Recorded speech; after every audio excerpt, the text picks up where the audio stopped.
গতকাল ভারতীয় জনতা পার্টি 12 ঘন্টার বাংলা বন্ধ ডেকেছিল। আমরা যবে থেকে 2011 সাল থেকে এই রাজ্যে ক্ষমতায় এসেছি, আমরা বারে বারে বলেছি আমরা এই বন্ধের রাজনীতির বিরুদ্ধে, এই কর্মনাশা সর্বনাশা ধর্মনাশা বন্ধের বিরুদ্ধে, বাংলাকে যারা অচল করতে চাইছে সেই রাজনীতির বিরুদ্ধে। আমি অনুরোধ করব ভারতীয় জনতা পার্টির বাংলার নেতৃত্বকে যে প্রতি 28শে অগস্ট আপনারা পারলে একটা করে বন্ধ ডাকুন। আপনাদের বন্ধকে কি করে প্রতিহত করতে হয় বাংলার মানুষ জানে। আজকের সমাবেশে যে সংখ্যায় ছাত্র যুবরা তরুণরা এই সভাস্থলে মেয়র রোডে এসে উপস্থিত হয়েছে, আমি মনে করি বিগত দিনের প্রত্যেকটা 28শে অগস্টের প্রতিষ্ঠা দিবসের কর্মসূচির রেকর্ড আজকের এই সমাবেশ ভেঙে দিয়েছে। এবং যত বাংলার বিরুদ্ধে তৃণমূলের বিরুদ্ধে কুৎসা হয়েছে, অপপ্রচার হয়েছে, চক্রান্ত হয়েছে, ষড়যন্ত্র হয়েছে, তৃণমূল কংগ্রেস তত শক্তিশালী হয়েছে। আমরা বিশুদ্ধ লোহার মতো সেই লোহাকে যত আঘাত করেছে, যত তাতিয়েছে, যত পুড়িয়েছে, যত প্রহার করেছে, সেই লোহা তত শক্তিশালী হয়েছে। একটা দুর্ভাগ্যজনক ঘটনাকে কেন্দ্র করে যেখানে সারা ভারতবর্ষের মানুষ আজকে বিচার চাইছে, সেই ঘটনাকে কেন্দ্র করে আজকে যারা রাজনীতি করছে, যারা লাশের নোংরা রাজনীতিতে নিজেদের লিপ্ত করেছে, বাংলার মানুষের কাছে তাদের মুখোশ খুলে প্রকৃত চেহারাটা উন্মোচিত হয়েছে। যারা সন্দেশখালি করে মহিলাদের মান সম্মান সম্ভ্রম 2000 টাকার বিনিময়ে নিজেদের স্বার্থ চরিতার্থ করতে দিল্লির বুকে বিক্রি করেছে, তাদের নারী সুরক্ষা নিয়ে কথা বলার অধিকার নেই। যাদের আমলে উন্নাও হয়েছে, কাঠুয়া হয়েছে, হাতরাস হয়েছে, বদলপুর হয়েছে, সেই নারী বিরোধী নারী বিদ্বেষী ভারতীয় জনতা পার্টির কাছে বাংলার মানুষকে রাজনীতি করা শিখতে হবে না। যারা মুখ্যমন্ত্রী মমতা বন্দ্যোপাধ্যায়ের পদত্যাগ দাবি করছে, আমি আপনাদের বলছি গত 10 বছরে একটা তথ্য আপনাদের দিই। গত 10 বছরে সব থেকে বেশি মহিলাদের বিরুদ্ধে ক্রাইম, অর্থাৎ মহিলাদের বিরুদ্ধে অত্যাচার অন্যায়ের ঘটনা সব থেকে বেশি কোনো রাজ্যে যদি ঘটে থাকে, এনসিআরবির তথ্য অনুযায়ী সে রাজ্যের নাম হচ্ছে উত্তরপ্রদেশ। 2 নম্বর জায়গায় মধ্যপ্রদেশ, 3 নম্বর জায়গায় রাজস্থান, 4 নম্বর জায়গায় মহারাষ্ট্র। মহিলাদের বিরুদ্ধে শ্লীলতাহানি, ধর্ষণ, অন্যায়, অত্যাচারে উত্তরপ্রদেশে গত 10 বছরে 41,733টা ঘটনা ঘটেছে। মধ্যপ্রদেশে 36,144টা ঘটনা ঘটেছে। রাজস্থানে প্রায় 28,000 ঘটনা ঘটেছে। মহারাষ্ট্রে 25,000 ঘটনা ঘটেছে। উত্তরপ্রদেশের মুখ্যমন্ত্রীর নাম কি? যোগী আদিত্যনাথ, ডবল ইঞ্জিন সরকার। মধ্যপ্রদেশের মুখ্যমন্ত্রীর নাম কি? মোহনলাল যাদব, ডবল ইঞ্জিন সরকার। রাজস্থানের মুখ্যমন্ত্রীর নাম কি? ভজনলাল শর্মা, ডবল ইঞ্জিন সরকার। আর মহারাষ্ট্রের মুখ্যমন্ত্রীর নাম কি? একনাথ শিন্দে, ডবল ইঞ্জিন সরকার। ক্যামেরার সামনে অন রেকর্ড বলে যাচ্ছি, পারলে এই 4 জন মুখ্যমন্ত্রীর পদত্যাগ দাবি করবেন, তারপর মমতা বন্দ্যোপাধ্যায়ের দিকে আঙ্গুল তুলবেন। ক্ষমতা আছে, ক্ষমতা আছে। এখানে যারা বোনেরা বসে আছে, আমি তোমাদের জিজ্ঞেস করতে চাই, বলো ভারতবর্ষে ধর্ষণ বিরোধী কঠোর আইন আসা উচিত কি উচিত না? হাত তুলে বলো, উচিত কি উচিত না? ভারতবর্ষে টাইম বাউন্ড, অর্থাৎ 1 থেকে 2 মাসের মধ্যে ট্রায়াল এবং কনভিকশন শেষ করে দোষী সাব্যস্ত করার মতো কঠোর আইন ভারতবর্ষের সংসদে আসা উচিত, হ্যাঁ কি না? হাত তুলে বলুন, জোর গলায় বলুন। বিজেপির নেতাদের বলবো, যারা নবান্ন অভিযান করে মুখ্যমন্ত্রীর পদত্যাগ দাবি করছেন, সাংসদ অভিযান করে ভারতবর্ষে ধর্ষণ বিরোধী আইন আনার জন্য নরেন্দ্র মোদীর কাছে দাবি জানান। ক্ষমতা থাকলে স্বরাষ্ট্রমন্ত্রী অমিত শাহর কাছে দাবি জানান। বিজেপির সভাপতি, যে বিজেপি দেশ শাসন করছে, জেপি নাড্ডার কাছে দাবি জানান। দেখি কত ধানে কত চাল। আমি আপনাদের বলছি, এদের ক্ষমতা নেই ধর্ষণ বিরোধী আইন ভারতবর্ষে আনবে। তার কারণ, যদি ভারতবর্ষে এই কঠোর ধর্ষণ বিরোধী আইন আসে, তাহলে সব থেকে আগে জেলে যারা যাবে তারা হচ্ছে বিজেপির লোকজনেরা। সব চোর, ছেচ্চোর, চিটিংবাজ, মাতাল, পাতাখোর, খুনি, ধর্ষক সব বিজেপিতে। কালকে যারা রাস্তায় নেমেছিল, কোনো ভদ্রলোককে আপনি দেখবেন না। এমন এমন ছাত্র কালকে রাস্তায় নেমেছে, আমরা দেখেছি। কেউ বলছে আমি বিএসসিতে সায়েন্স নিয়ে কমার্স পড়ছি, কেউ বলছে আমার 23 বছর বয়স, আমি 11-এ পড়ি, স্কুলের নাম জিজ্ঞেস করছে, বলছে ভুলে গেছি, জানি না। এই হচ্ছে বিজেপির প্রকৃত চেহারা। 14 তারিখ বাংলার মায়েরা, দিদিরা, বোনেরা মেয়েদের রাত দখলের ডাক দিয়েছিল। আমরা সেই লড়াই আন্দোলনকে সম্মান জানাই। যারা রাস্তায় নেমেছিল বা যারা বাড়িতে বসে প্রতিবাদ করেছিল, তাদের একটাই দাবি ছিল, এক, ধর্ষণ মুক্ত আগামী দিনের ভবিষ্যতের সমাজ গড়ে তোলা, এবং 2, যারা দোষী তাদের কঠোর ব্যবস্থা নিয়ে বিচার ব্যবস্থা যাতে দ্রুত বিচার সম্পূর্ণ করে প্রকৃত দোষীদের শাস্তি দেওয়ার ব্যবস্থা করে।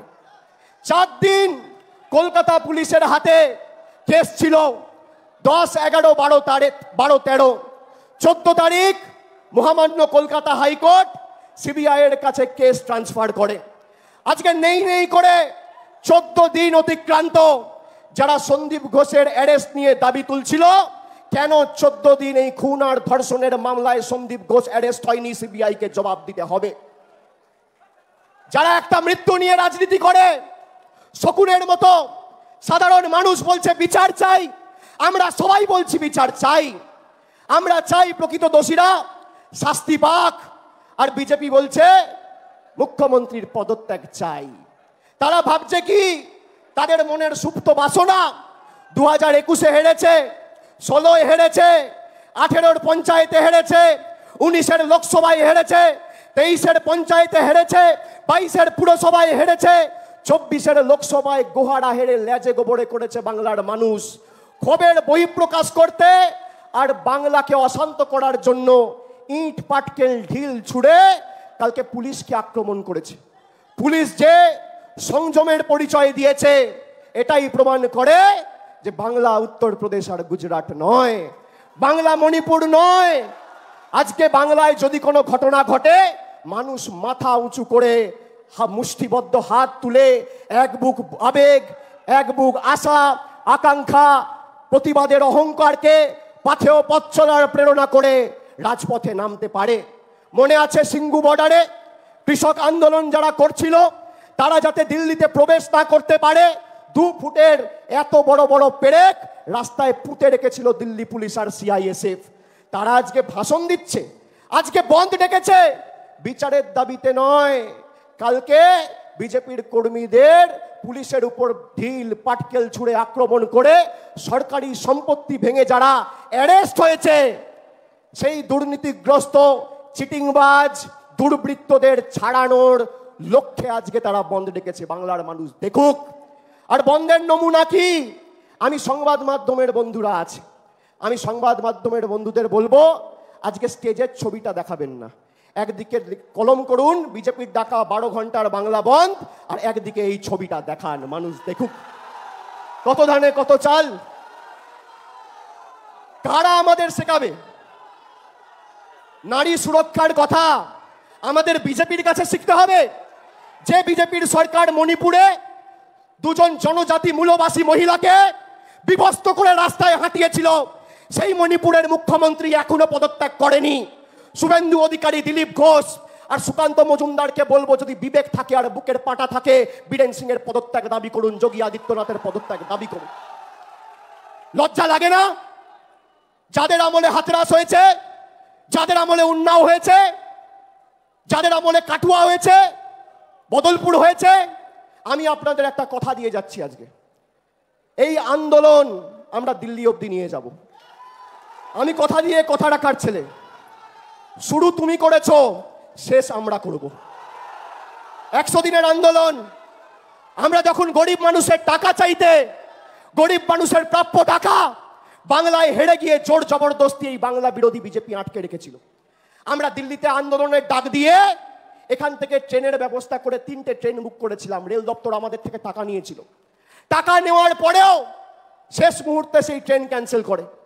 আর কালকে বিরোধী দলনেতা শুভেন্দু অধিকারী সংবাদ মাধ্যমে বিবৃতি দিয়ে বলছে যে আমরা ধন্যবাদ জানাই রেলকে, যাতে সাধারণ মানুষ, ছাত্র সমাজের প্রতিনিধিরা নবান্ন অভিযানে অংশগ্রহণ করতে পারে, তাই সব ট্রেনে স্পেশাল বগি, এক্সট্রা বগি লাগিয়েছে।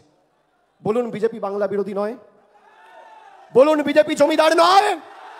সাধারণ মানুষের আন্দোলনের স্বার্থে যখন তৃণমূল কংগ্রেস দিল্লি দখলের ডাক দিয়ে মানুষের প্রাপ্য অর্থ দিল্লি থেকে ছিনিয়ে আনার আন্দোলনের ডাক দেয়, তখন গরিব মানুষ যাতে দিল্লি যেতে না পারে সেজন্য ট্রেন ক্যান্সেল হয়।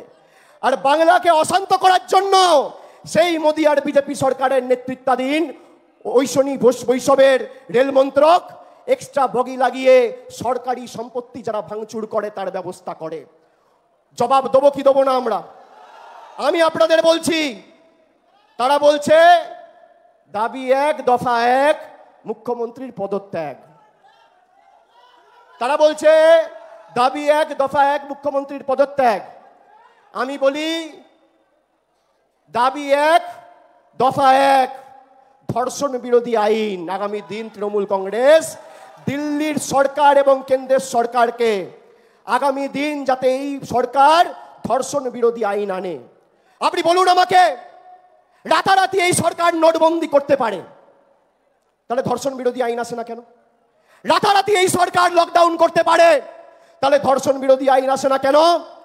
রাতারাতি এই সরকার অর্ডিন্যান্স এনে দিল্লির নির্বাচিত সরকারের ক্ষমতা কুক্ষিগত করে নিজের কাছে রেখে দিতে পারে, তাহলে ধর্ষণ বিরোধী আইন আসে না কেন? আমরা চাই যারা এই নারকীয় বর্বর ঘটনার সাথে যুক্ত তাদের সমাজে থাকার অধিকার নেই।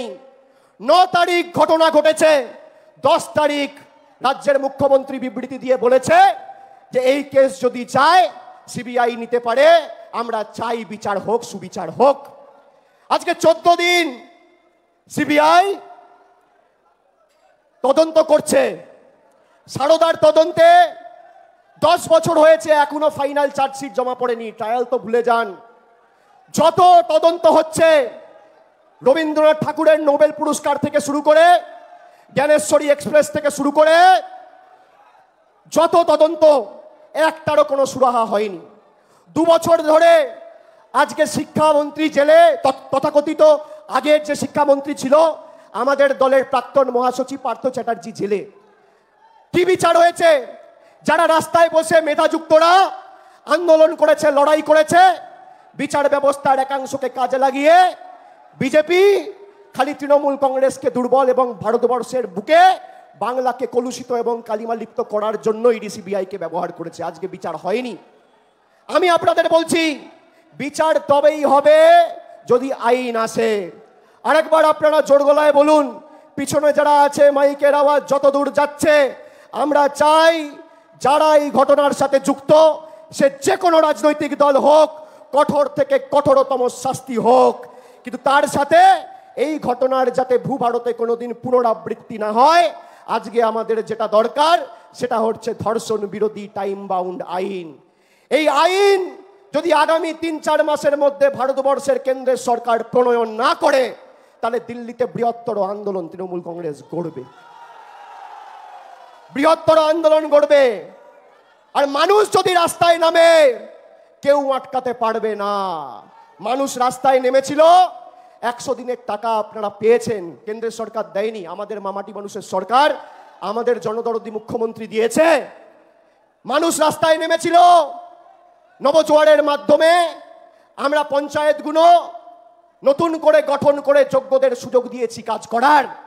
মানুষ রাস্তায় নেমেছিল, আবাসের টাকা কেন্দ্র সরকার বন্ধ করে রেখেছে, আমাদের সরকার কথা দিয়েছে, মুখ্যমন্ত্রী কথা দিয়েছে 31শে ডিসেম্বরের মধ্যে যাদের আবাস প্লাসের প্রথম তালিকায় নাম ছিল, কিস্তির প্রথম টাকাটা 31শে ডিসেম্বর 2024-এর আগে চলে যাবে, কেন্দ্র সরকার দিক আর না দিক। এটাই পার্থক্য। এখানে অনেক বর্ষিয়ান সাংসদেরা আছে। আমি আপনাদের বলছি, আমরা কেন্দ্রকে দলগতভাবে চিঠি লিখব। আমাদের রাজ্যের মুখ্যমন্ত্রী ইতিমধ্যেই চিঠি লিখেছে। আমরা দলগতভাবে চিঠি লিখব। আমরা সবাইকে অনুরোধ করছি, দলমত নির্বিশেষে, আপনি সিপিএম হোক, তৃণমূল হন, কংগ্রেস হন, বিজেপি হন, রাজনীতির সাথে যুক্ত থাকুন না থাকুন, সমাজে যদি পরিবর্তন আনতে হয় এবং এই নৃশংস ঘটনার যাতে পুনরাবৃত্তি না হয় আমাদের সুনিশ্চিত করতে হয়, আমাদের চাই ধর্ষণ বিরোধী কঠোর আইন। এবং কেন্দ্রের সরকার যদি এই আইন না আনে, তাহলে প্রাইভেট মেম্বার বিলের মাধ্যমে আমি এই আইন মুভ করব দিল্লির সাংসদ। প্রত্যেকটা সাংসদের অধিকার আছে প্রাইভেট মেম্বার বিল মুভ করে সেটা আইন হিসেবে আইনসভায় পাস করিয়ে, বিল হিসেবে আইনসভায় পাস করিয়ে আইন তৈরি করা। বাংলার মানুষ আমাদের এই অধিকার দিয়েছে, আমরা আগামী দিন করব। আর আরেকটা ছোট কথা বলে শেষ করব। মুখ্যমন্ত্রী, আমাদের দলের সভানেত্রী, তিনি সভামঞ্চে এসে উপস্থিত হয়েছেন। আমি বক্তব্য দীর্ঘায়িত করব না। আমি অনুরোধ করব খালি যে আগামী দিন ছাত্র সংসদ নির্বাচনগুলো যখনই হবে, তখন 55% আসনে যাতে মেয়েরা অর্থাৎ বোনেরা লড়াই করার সুযোগ পায়, সেটা আমরা সুনিশ্চিত করব। 55%, 50% নয়। What Bengal things today, India things tomorrow. আমরা মেয়েদেরকে, বোনেদেরকে, দিদিদেরকে যদি এই সুযোগ দিতে পারি, যেটা বাংলা করে দেখিয়েছে পঞ্চায়েত স্তরে, লোকসভায় আমরা করে দেখিয়েছি। বিজেপি এনেছিল উমেন রিজার্ভেশন বিল, লবডঙ্কা, কিচ্ছু করেনি। আমরা কথা দিয়েছি, কথা রেখেছি। 29 জন সাংসদের মধ্যে 12 জন সাংসদ তৃণমূল কংগ্রেসের মহিলা প্রতিনিধি রয়েছে। পঞ্চায়েত স্তরে 50% সংরক্ষণ করে আমরা দেখিয়েছি।